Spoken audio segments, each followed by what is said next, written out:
சோழ தேசத்துல இருந்த mental hospital.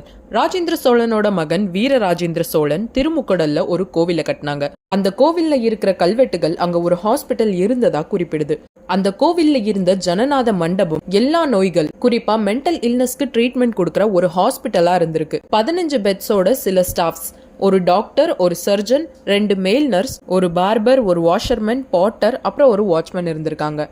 சும்மா உருட்டாத அப்படின்னு நினைச்சீங்கன்னா, இந்த இன்ஃபர்மேஷன் எல்லாம் சோமசுந்தரம் எழுதின த இந்தியன் லூனசி ஆக்ட் 1912 மென்ஷன் பண்ணியிருக்காங்க. It's available in the net, போய் செக் பண்ணி பாருங்க. இதுல குறிப்பிடப்பட்டிருக்க மேல் நர்ஸோட வேலை மூலிகை மற்றும் விறகுகளை கலெக்ட் பண்ணி வந்து மெடிசனை செய்யணும். ஃபீமேல் நர்ஸோட வேலை பேஷண்ட்ஸை பார்த்துக்கணும், அவங்களுக்கு சாப்பாடு கொடுக்கணும், சமைக்கணும், மெடிசனோட டோசஸை செக் பண்ணிக்கணும். இந்த ஹாஸ்பிட்டல்ல சாப்பிடுறதுக்காக கொடுக்கப்பட்ட மருந்துகள் எல்லாம் மூலிகைகளை கீ, தண்ணி, எண்ணெய் இதுல மிக்ஸ் பண்ணி கொடுத்தாங்க. இதை தாண்டி உடல்ல பூசப்படுற மருந்தும் இருந்தது. அதை துவலைன்னு அழைச்சாங்க.